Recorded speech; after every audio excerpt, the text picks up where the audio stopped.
Aliyah's neshama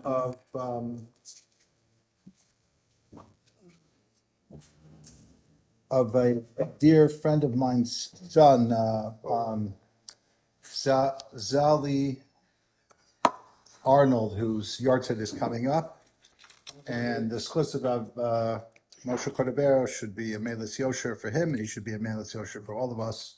Is this from the same family as Yaakov Arnold? It's Yaakov's son. Yeah. Oh, yeah.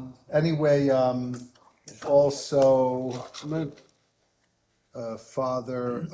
mother of David Newton. The art said this tonight as well. Her neshama should have an aliyah, Yeah. and And a neighbor of ours, Margot Yeah. Herman, died.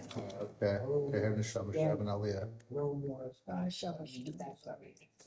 Yeah. We had enough. Okay, so You know, you can talk. We have an amazing opportunity on the actual yard set of the Rabbi Moshe Cordovero to learn his teachings.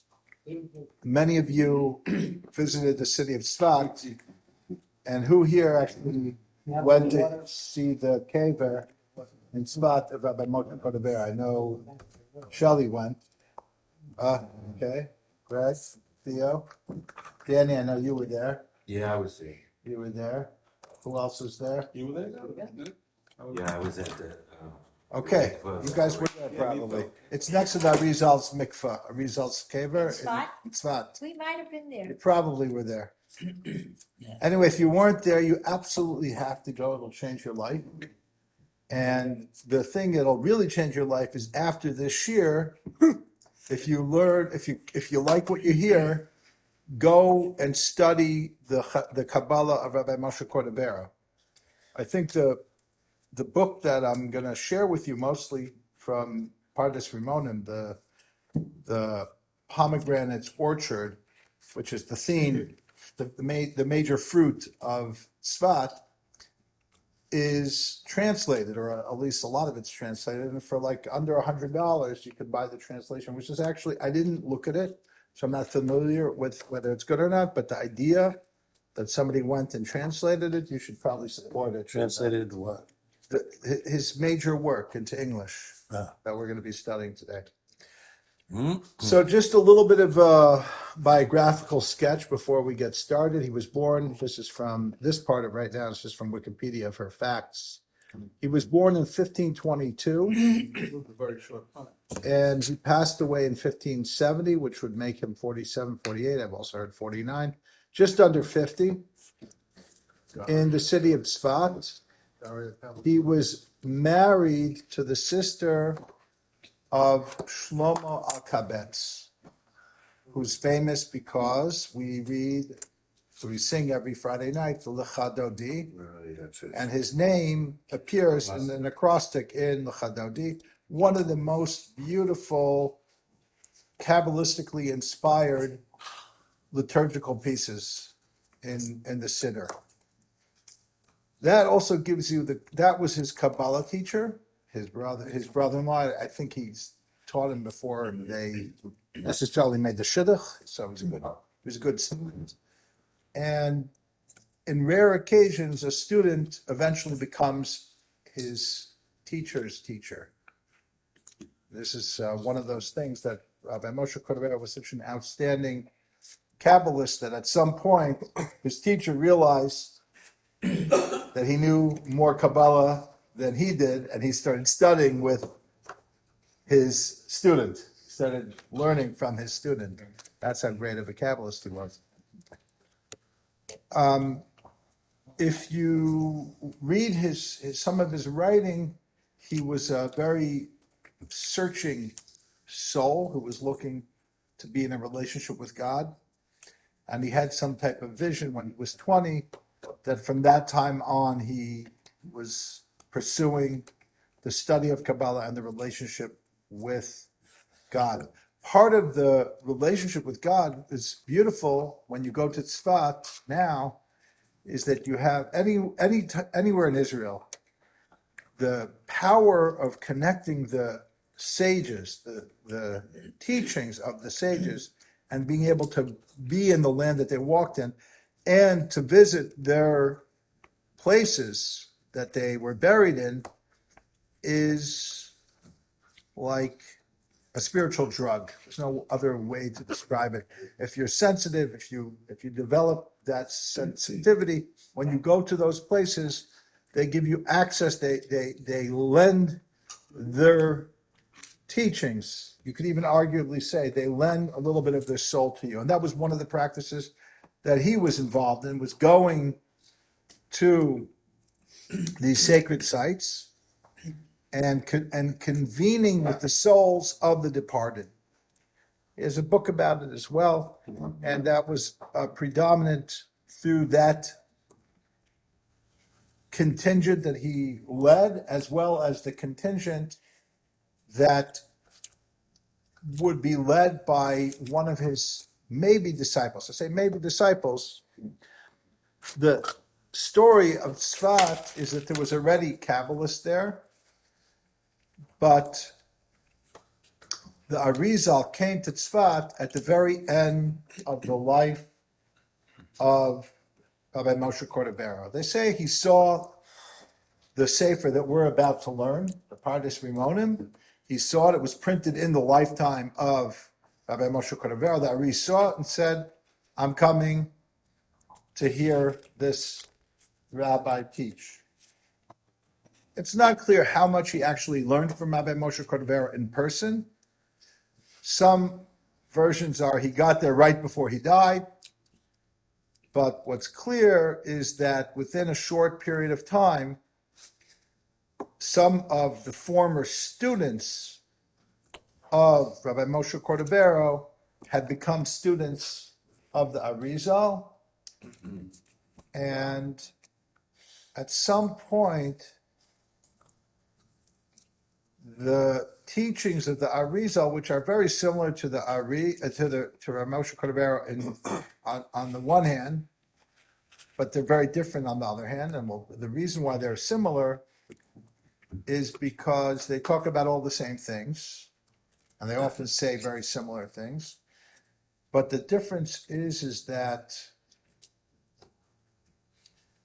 Rabbi Moshe Cordovero was coming. He was a professor. I don't mean he wasn't literally a professor. Professors tend to like Rabbi Moshe Cordovero more than the Arizal because he was systematic, analytical, brought down his sources. Footnote. He was a real scholar. Blue book. In fact, I won't say who, but there was a great Kabbalah scholar that I was talking to, and he said the Arizal didn't know that much Kabbalah, which seems preposterous. The Arizal is the greatest Kabbalist who ever lived, with the exception of Rabbi Shimon Bar Yochai or, Nechunya ben Akana, whatever Kabbalists that came after the Talmudic period. The Arizal is the greatest Kabbalist. So what did this professor mean? What he meant is that the Arizal relied on his own spiritual intuition to answer certain questions that he meditated about. He didn't write a systematic encyclopedic work. That was done already by Rabbi Moshe Cordovero. What I'm going to argue is that because of Rabbi Moshe Cordovero having already done that, and the Arizal probably having read it, not all of it, a lot of it, was able to use his more mystical side of his brain or his soul, whatever you want to call it, and produce something very similar to Rabbi Moshe Cordovero's system, but not so much as a treatise of comparative Kabbalah, of Kabbalah that includes philosophy, but to be Kabbalah that sounded more like a spiritual Kabbalah. And again, don't get me wrong, the Ramak's Kabbalah is extremely spiritual, but it's also very intellectual. Doesn't mean that Arizal's Kabbalah isn't intellectual. It is, but the intellectual part of the Arizal's Kabbalah is more consumed within the overwhelming sense of the words just feeling like they're just flowing from a river, like a mystical experience, just reading the teachings of the Arizal, where Rabbi Moshe Cordovero is a more of a head space. Okay, that's the introduction. And now I want to talk to you about the 10 sephirot. The way Rabbi Moshe Cordovero in Pardes Rimonim, he had a number of significant works, but the two most significant, in my opinion, are the Pardes Rimonim, which is encyclopedia of Kabbalah, in which he gathers many other Kabbalist ideas. And I'm going to talk about how I'm going to show you what he does rather than tell you what he does. And the second most significant work is the Or Yakar, which is his commentary on the Zohar, which, by the way, we have a volume of that. It's like a 16-volume set. Maybe we have a 12-volume set, which was very hard to track down. And we finally found it and we bought it. Art Miller paid for it. And I actually studied it on occasion. It's like one of the. English or Hebrew? It's in Hebrew. And It's upstairs. it's upstairs, yeah. Now, one of the interesting things is whoever printed it didn't bother putting the page numbers of the Zohar that we now have that Rabbi Moshe Cordovero didn't have. So we can't match it up. You have to find it. Like if you're looking for page 42 in Bereshis, good luck. You're going to have to approximate where it's going to be by looking at what parsha it's in, because it's not paginated the way we have the Zohars that we have. In an actual Torah, may I ask you, are there psukim numbers? Not in the actual Torah that you take out of the. No. There are not. Yeah. Anyway, he had other svarim. When I say Rabbi Moshe Cordovero, most people say, "Oh, Tomer Devorah." Tomer Devorah is a beautiful work of spiritual musar, where the idea of being like God is put into a musar framework of to be like taking the 13 attributes of divine mercy and showing us how we can be like them, honestly showing us how far we really are from being like them. It's a very, What is Musar? Musar is ethics. There's a new translation of it that just Oh, yeah? came out. Yeah. People interested. New translation of, Tomer Devorah. But Tomer Devorah. Most people start with Tomer Devorah and because that's a work of of Cordovero. ethics. Yes. Now I'll tell you a little secret. Ramak? Let me tell you a little secret. Pardes Rimonim and Or Yakar are much easier. Why? Ask me why. Why? Because you get lost in the intellectual understanding of it, while Tomer Devorah, he lets you know right away how far, how much work you have to do on yourself. So if you're looking to work on yourself, I'm not going to actually recommend Tomer Devorah. I don't think it's it's so high. I don't think it's practical. That's my personal opinion. A lot of people are upset when I say that. They're like, what do you mean? I love it. I'm like, okay, I don't know. I like it, but it's very, very, the goal to be like God, when you see what God is like and compare yourself to God, it's like, no, I'm not in the same, there's nothing to talk about. So the premise is interesting. It doesn't work for me, but for some people, they love it. So let's move on to Pardes Rimonim. We're mostly going to be using the Shar. Can we take a look at that? Sure. We're mostly going to be looking at the 8th gate. There's 32 gates, and all of these things have meanings. I'm not going to stop necessarily and explain it, but here's a few things I want to put forward. The relationship that the Ramak, I'm going to call Rabbi Moshe Cordovero the Ramak, so you'll know who I'm talking about from now on. That's his acronym. Rabbi Moshe Cordovero is the Ramak. And the sefer I'm going to generally be quoting without having to repeat 10 times is the Pardes Rimonim. That's the work we're going to be working from. And we're going to be looking at how he relates to primary Kabbalah texts, such as the Sefer Yetzirah, the Bahir, the Zohar, the Tikkunei Zohar, the works that he considers that they were written by the Tanaim, the period of the Talmud, the Mishnaic period of the Talmud, that he gives them much more canonical value.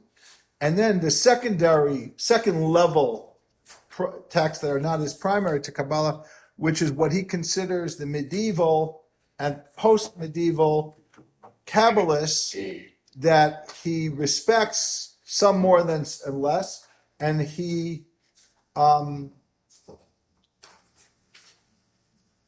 gathers their thoughts in an encyclopedic, systematic way to evaluate different questions or different ideas to see which one is more correct. So he basically becomes the referee, the judge of existing like second level Kabbalah to tell you this is correct, this is incorrect, or he says it very politely, but he says it doesn't make that much sense. Airing them all? Yes. Okay. Now we also have to talk about Maimonides, and Maimonides is also a code. Because when he talks about Maimonides, he's really also talking about philosophy. And Plato and Aristotle and Socrates, they're all in Maimonides, particularly in the Guide for the Perplexed. So he doesn't like to say, you know what Plato said, that there's a problem with how you get, how does one God make all the different forms that then create all the different things that exist? How do you rectify or how do you justify the oneness of God with a multiplicity of creation? And if God knows everything, how does that, like he doesn't quote Plato, but who does he quote? Maimonides, the Ramak. And the other thing is he doesn't believe in Maimonides per se, but he quotes him extensively because you can't avoid, because there's some philosophical underpinning to his work, he can't avoid Maimonides, and therefore the only real way to understand Maimonides' Guide to the Perplexed is to understand it as part of a philosophical work that includes other philosophies that preceded it. So the question then becomes, when you study the Arizal, you can be in complete denial if you want. Is there or is there no relationship with Aristotelianism, Neoplatonism? You could say it is. You could say, well, I don't know, because the Arizal didn't know either. As the Arizal wasn't going to the library in Alexandria. I think by that time, wasn't it probably destroyed by that time? I don't know, the great library. It wasn't going into some great library and reading all the philosophy books and saying, well, let me base Kabbalah on this. The Ramak wasn't doing that either, but the Ramak was acutely aware of some philosophical issues that he felt that Kabbalah was the best way to answer them. So the way that Maimonides felt that Aristotle and Plato were the best way to answer certain questions of how to explain the Torah and God's unity, Rabbi Moshe Cordovero felt in the same way that Kabbalah would be able to do that. When I say the same way, meaning he was on a mission to not just show us that God is one, but on how to have a relationship with that idea of God's oneness. And how much earlier was Rambam than Cordero? So we'll do the math. So we're talking about Rambam was 850 years ago, and Rabbi Moshe Cordovero was 450. So he was 350 years before. 400 years before. Quite a Yeah, bit later, yeah, 400 years before. So he was like the 50-yard line between Maimonides and us. You know, it was right in the middle of this. So, yeah. But Maimonides was already a standard text. Yes, Maimonides was a standard text, and a lot of Kabbalah scholarship says that Maimonides that Kabbalah was in some reaction to Maimonides.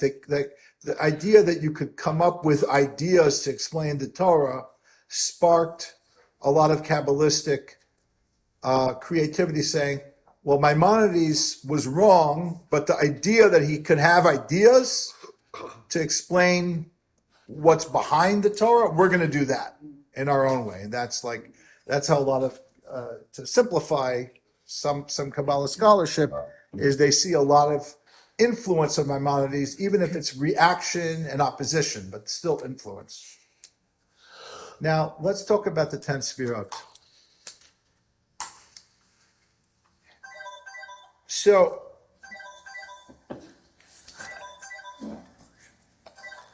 I'm going to start us off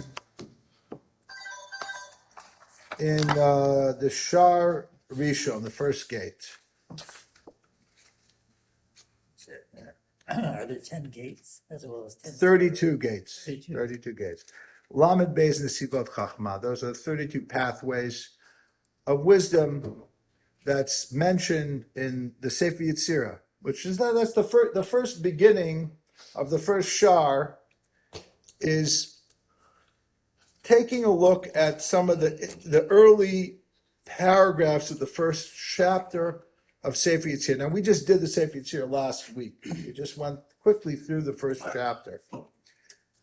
The first chapter introduces us, probably for the first time, to the concept of the Eser Sephirot B'Lima, which means the 10 Sephirot that don't have a way of being described. They're indescribable. And yet they're 10 and not 11, 10 and not 9. So, for example, why 10 and not 11? What's 11? So the Ramak says that there's a question. Kabbalists already were arguing, is Keter is a divine will or crown. Is that the same thing as Ein Sof? Is it the same thing as God? Ein Sof could be God's infinite light. Some people would even say it's God's essence. Some people describe there as the Atzmut. And then the Or Ein Sof that you can't divide from the Atzmut. Atzmut means essence. And the first thing the Ramak says is no. The Ein Sof and the Atzmut are not Keter. They manifest through Keter, but they're not the same, because that's why it's saying 10 and not 11. There's 10 and not 11, because you can't count God's essence as one of the sephirot.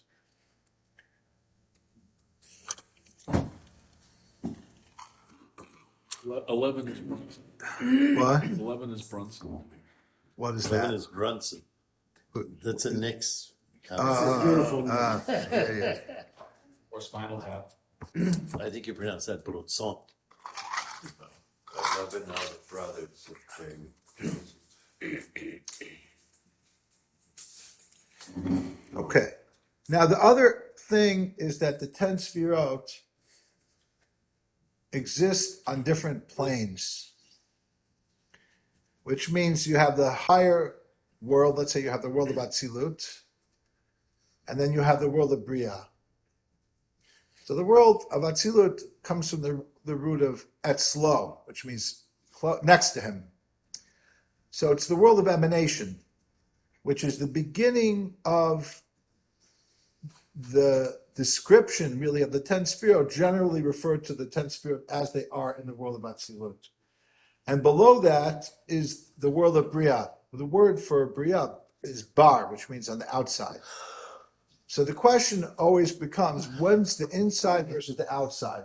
There's the Maitzel and the Netzel. Maitzel means the source, and the Netzel is the matzil is the emanator, and the netzal is the emanated.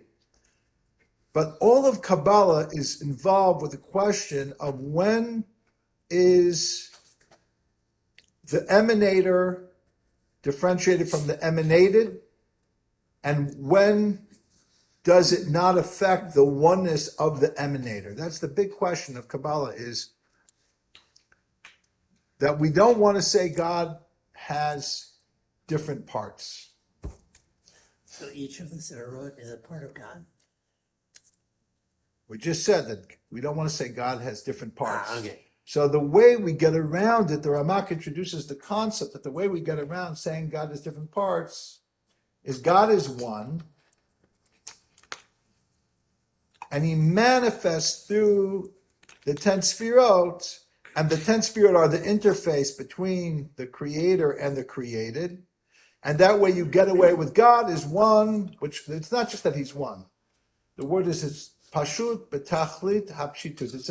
It's a philosophical concept that God's oneness is not made up of any parts. So, for example, a person has a mind and a body, already two parts. Body has many body parts. Well, you could argue they're all one, because in our consciousness, all of my fingers and all of my toes and my ears and my nose all feel like they're me. But it's not true. God forbid. You could lose a body part. You're still going to be alive without that body part. So it isn't really one. Furthermore, talk about consciousness. I learn things, and as I learn things, I'm no longer the same. Sometimes somebody tells me something and I'm in shock. Like I'm not the same after I heard that. The truth is, anytime you have new information, you're not the same as you were before. Something is added to you. So that was one of the big conundrums. Maimonides was bothered by this. Plato was bothered by it. How could you now have a change? God knows something now that he didn't know before. And Maimonides comes with a whole convoluted way of saying, no. God knows in the knowledge that's not outside of him. He knows through self-knowledge. Therefore, whatever he knows doesn't change him because it's happening in him. Therefore, there's no change to him. And then he says, and I can't really explain this. So he's almost answering the question of God's unity by something that sounds very pantheistic. It's a very big problem for Maimonides. But why am I telling you this?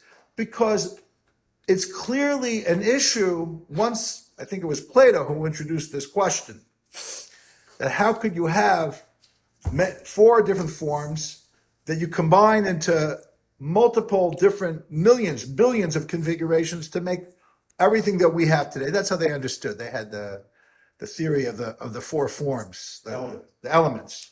Earth, air, fire, water, not the literal earth, air, fire, water. The spiritual components of it, the counterparts of it, everything is made up of all four in some different mixture combination, which clearly Maimonides bought into this, and the Ramak is going to borrow that for the 10 sephirot, borrow that idea for the 10 sephirot. Because they're seen somehow as an answer that God could somehow be above it, above the four, but use the four to make the world as we know it. And that's going to be 10 sephirot. Okay. Well, the 10 sephirot came along with Cordova, or no? They came along with the Sefer Yetzirah. I don't believe we have a direct reference to 10 sephirot in the Bible or the Talmud or Maimonides. We have many things that are 10. Well, there's the 10 Kabbalalists. Yeah, Did you get on? yeah, there are many things that are 10. There's Aseret Hadibrot, Asar Mamarim Nivra Olam. I mean, there's a lot of hints to the 10. A real believer would say, look, there are a lot of things it doesn't say clearly in the Torah. It doesn't talk about the afterlife in the Torah. And the Gemara says, well, this means the afterlife. Az Yashir Moshe means in the future when God will bring Moshe back to life, he'll sing this song, right? So it's not clearly in the text. Theo will ask me questions about it, and I'll share what the Talmud interprets that this is Torah Shabbat Peh, it's called. So you can answer these questions, but the Kabbalah doesn't have everything clearly written out in the Talmud. Many things, many things in Kabbalah are in the Talmud. 99% more than the average Jew knows. 99% more than if you go to Young Israel or to Kuznets or to Biyam, maybe Chabad not. And you say, where's this idea of the Shekhinah, of the divine presence, being separated from,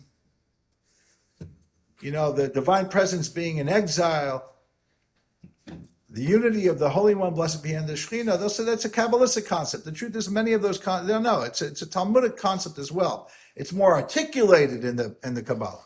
Okay, now, Shar Shmini.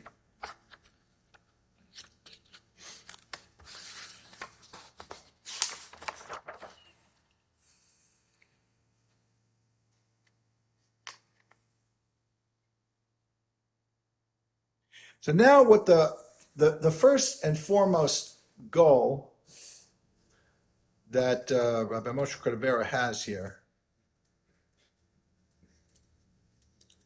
is to explain to us how there's some quality in the 10 sephirot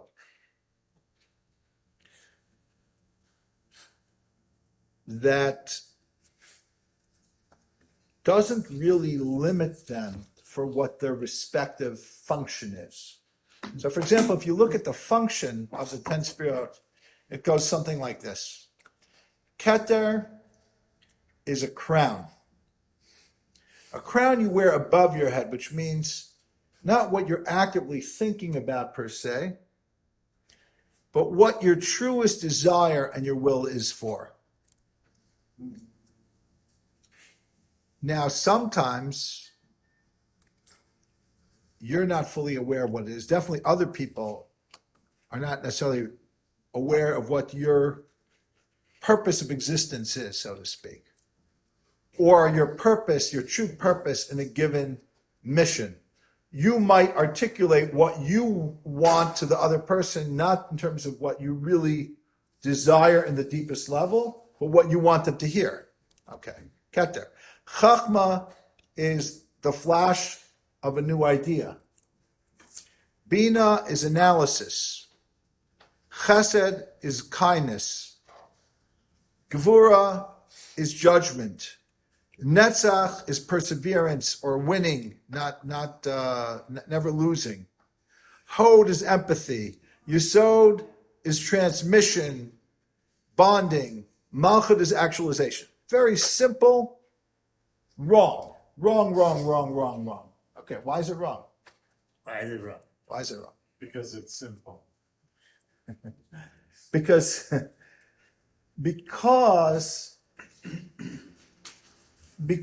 they're so associated with the divine that they have to have something.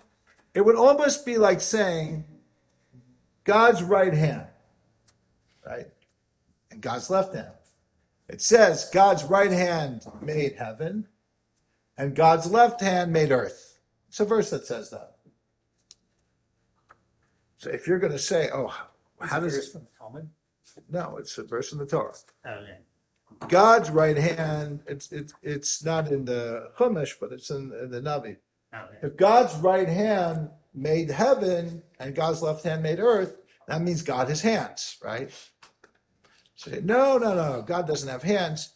He has sephirot that he uses like a person would use their hands to craft something they wanted to make. God uses a sphere. Well, the question still becomes, if the sephirot are just functions and one is one part of the intellect and the other is another part of an emotion, why are those not making complexity and division and the opposite of oneness in God that uses them? Oh, comes the Ramak, and I'll tell you why. Because all 10 are really not what you think. You think Keter is only the will, and isn't also the other 9. It's all 9 are in the 10. Okay, well, here's the problem. Right away, he starts quoting various quotes from the Tikkun Zohar and other sources that tell us that there's no judgment in Keter. There's no judgment in Keter. So, how could you then say that judgment is in that if each of the other 9 sephirot exists within Keter, how could there be Devorah within Keter? He says, I'll tell you what I have a dear friend named Ramak, and in Moreh Nevuchim, he talks about this Platonic idea of the forms, of the 4 elements, and how everything that exists with the combination of the 4 elements. Even something, let's say fire.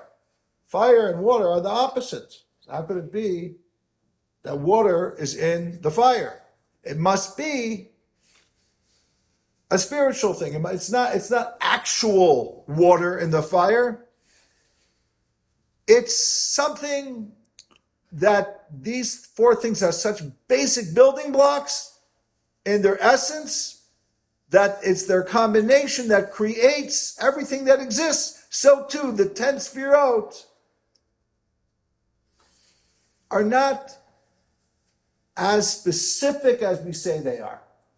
He gives an example. First, he says it could be that a lot of good things come from Keter. For example, we say like chaye mezone, like the livelihood of a person, the wealth of the person. They're associated with Keter. And we also know that to be successful, you need to have Devorah.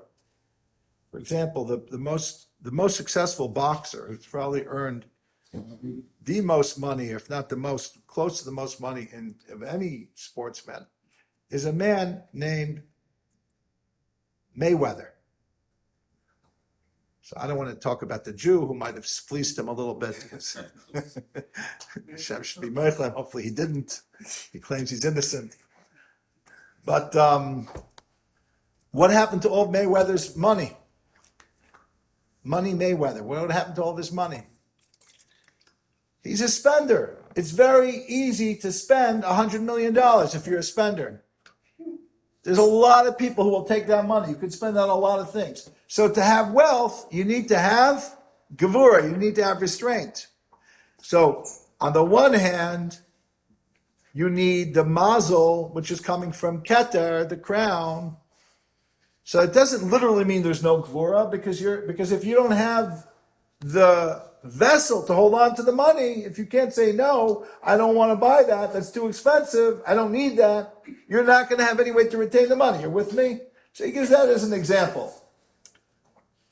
But then he says even more. He says and this is reminiscent of the Lurianic concept of tzimtzum. He says something that alludes to it very subtly. Tzimtzum is the idea of the divine withdrawing. But it isn't just we usually associate the first tzimtzum, the tzimtzum harishon, where God's Or Ein Sof goes into hiding, so to speak, and into that place of no light, a ray of light shines, and that's the beginning of Otzrot Chaim and Eitz Chaim, and the beginning of the every talk about Lurianic Kabbalah starts with that tzimtzum. Oh, the big chiddush of the tzimtzum. First of all, it's not a chiddush. It's already the Ramban and Sefer Yetzirah says the exact same thing. But probably the Ramban was out of print, so nobody knew about it. What's the Kiddush? Kiddush is a new idea. Okay, so we'll give credit to the Arizal for saying it because nobody else really paid any attention to what the Ramban said. It's not the Ramban Maimonides that we have on Sefer Yetzirah, because the one we have is somebody else. They just found it more recently, so maybe it wasn't in circulation. Okay, fine. But here is what Rabbi Moshe Cordovero said, the Ramak said. It could be even the lack of judgment is a form of judgment. Like, it's like maybe you could say about the fire that the lack of moisture, but how do you not have moisture?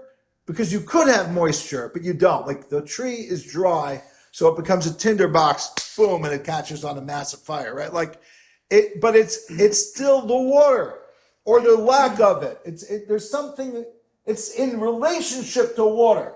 So he's saying the same thing. It's in relationship to Devorah, even if it's the lack of Devorah. It's still a form of the awareness that it's there. That to me is reminiscent of this concept of what is going to be called the Rishimo, for example, the residual part of that's left after the Tzimtzum in the Arizal. So there's this already a number of times where, because Rabbi Moshe Cordovero and the Arizal were after the same thing, which is showing God is one in everything, and they were struggling in their each respective ways to say it.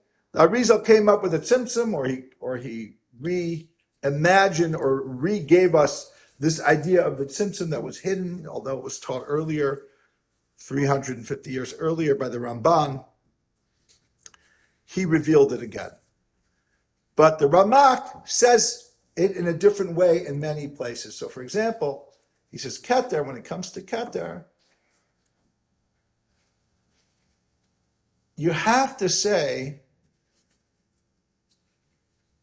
that since Keter is the first of all the 10 sephirot, that it's the most divine-like. Even though it's not God's essence, it's not the infinite light that we talked about, even though he makes that distinction that we made already in the beginning, in Sha'ar Rishon, based on his reading of the Sefer Yetzirah, and he'll say it again. It still has to be very, very, very, very united with God. And therefore he says, the idea of the Keter is the unknown. Of all of the 10 sephirot, it's the least knowable. Because the more you know about something, the more you're defining what it is, which limits it. And therefore there's something about Keter which is the closest thing that there is to the Ein Sof. So he suggests, without using the word Tzimtzum, is that as the sephirot progress lower down the chain of the 10 sephirot, I'm going to give you an example.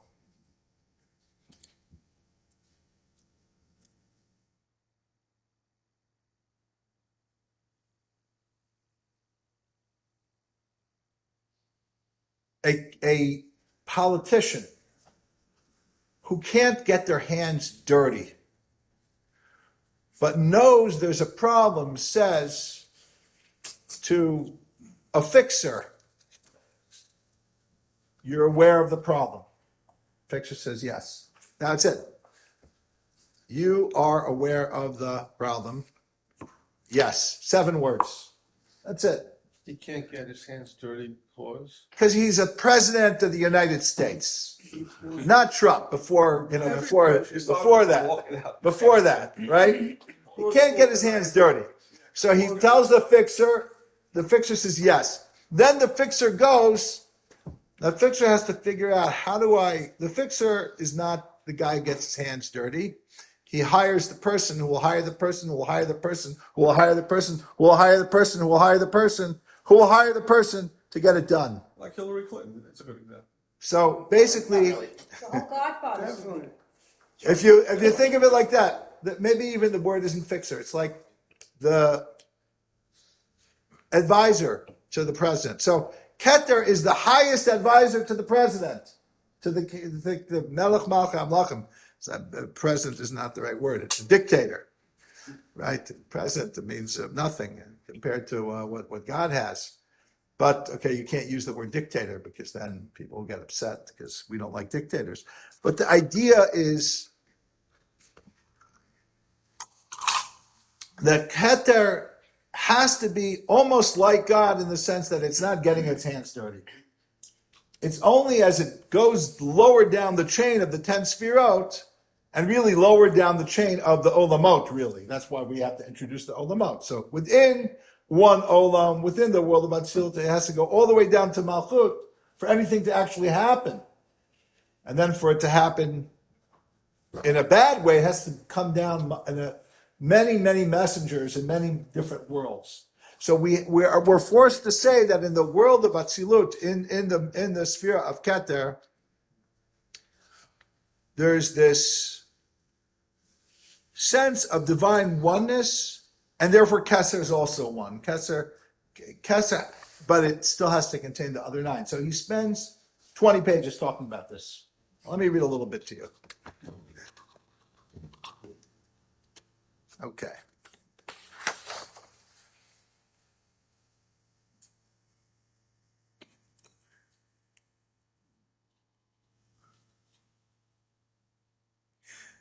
I found in the Bahir, okay, that's one of the early Kabbalistic texts that he quotes on par with the Zohar.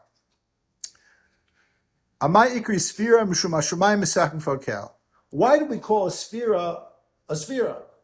Because heaven, misaprim, they recount the glory of God. V'hine, hakavana k'mo shehadibur v'hamichlev yivar b'hakbalato liot murgash hadvarim hanelamim. Just like a speaker or a writer, a letter, will reveal in its detail what exactly is concealed in the thinker's thoughts of the wise person. So to heaven, they reveal on the Creator, the Holy One, blessed be He, just like the sphira reveals the thought that's concealed of the higher realm. That's the quote. And he says, it's very good. They're very, very, very well, he loves it very much. Because the sphira are recounting and limiting the infinite. They're giving like descriptions of that which cannot really be described. Not that it's really limiting them, it's not truly limiting them. Like we explained before, I was giving you the different analogies from Mar Nevuchim and so on. And others say it's Maloshin Mispar, which is a number, right? Sephirot is a mispar. They're 10 in number. The 10 sephirot would just literally mean 10 numbers, 1 through 10. Even though numbers are not as limited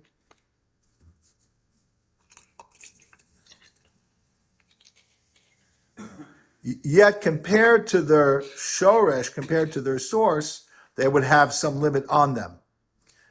And compared to what they're able to affect us, they're more limited in the terms of what their specific function would eventually be.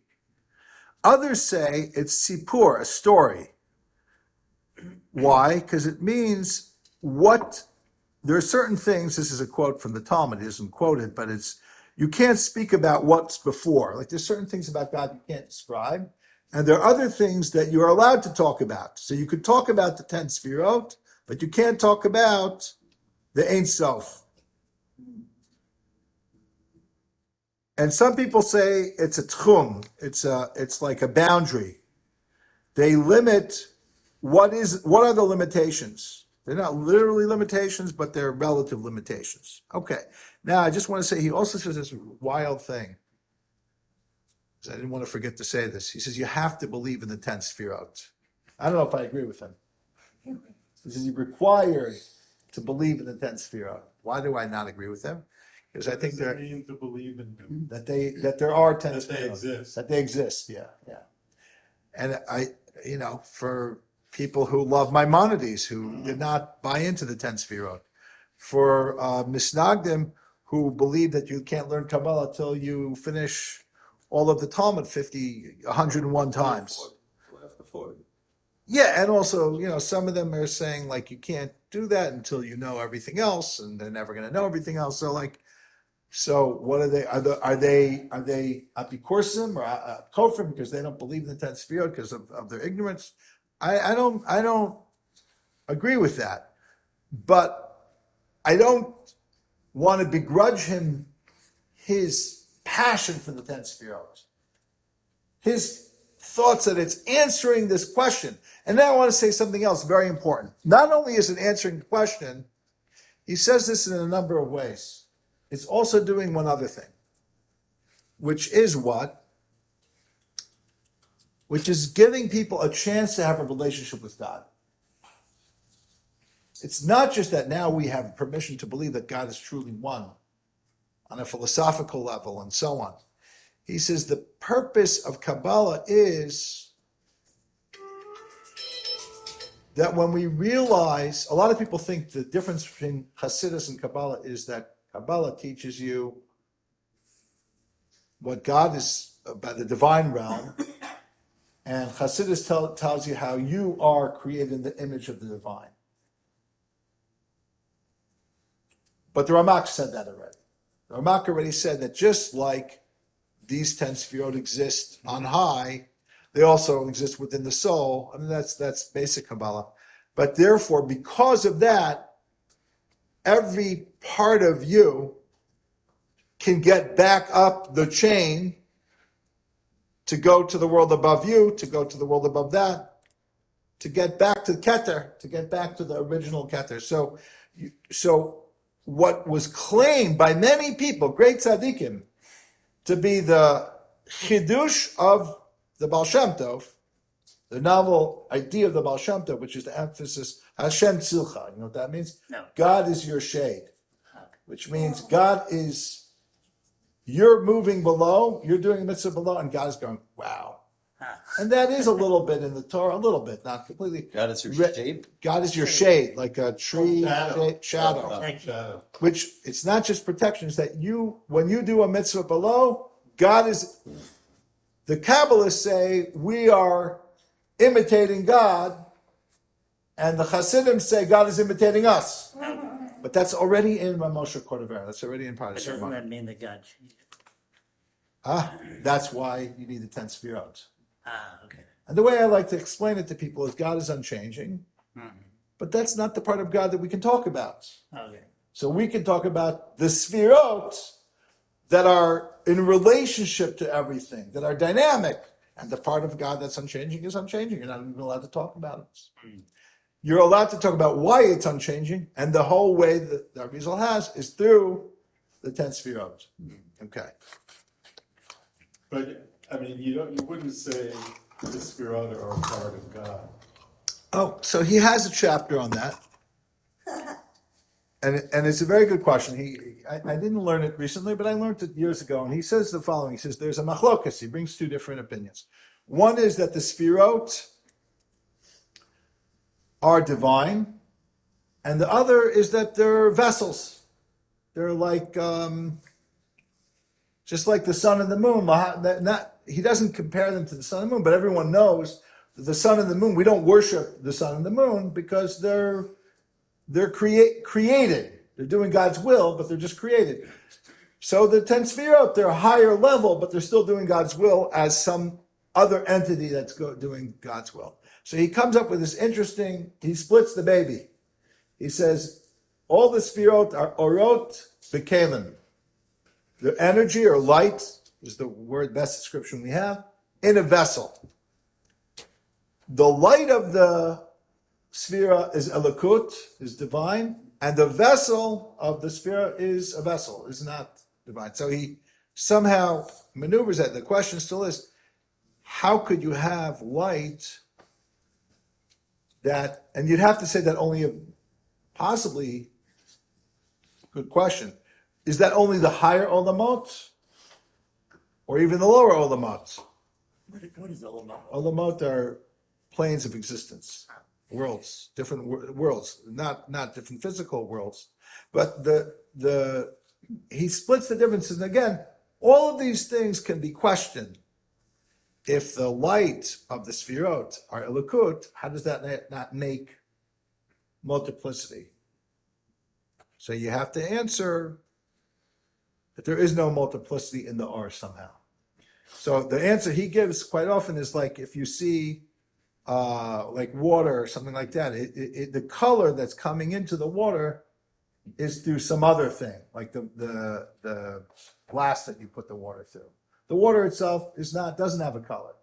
It's becoming colored by the vessel it's going through. That's a simple answer, but it's obviously a little more complicated than that. But that's why he's, again, striving so hard to find the lack of specification in the 10 sephirot, other than they're 10 in number. That he can't get away from. But he also has infinite possibilities. Within the 10, if each 10 contains the other 10, you right away have, and then subdivided, however infinite in number. Now he says,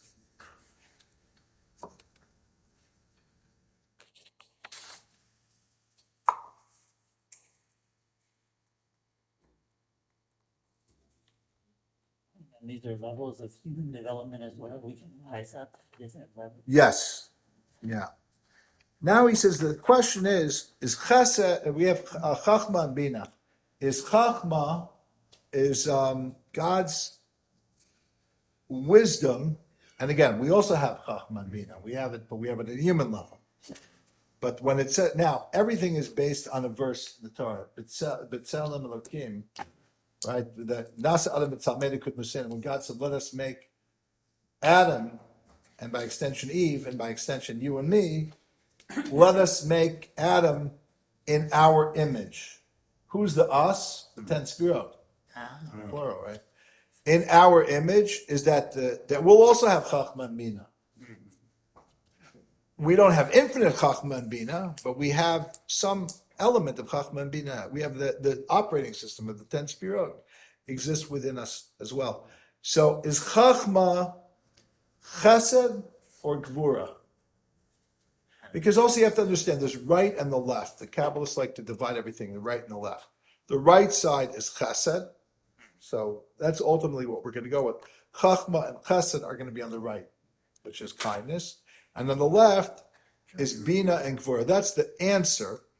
But how he gets there is he takes a lot of time to get to that, because the question is, sometimes it seems to say that with wisdom comes discretion of knowing right from wrong and keeping away from the evildoers are suppressed through wisdom.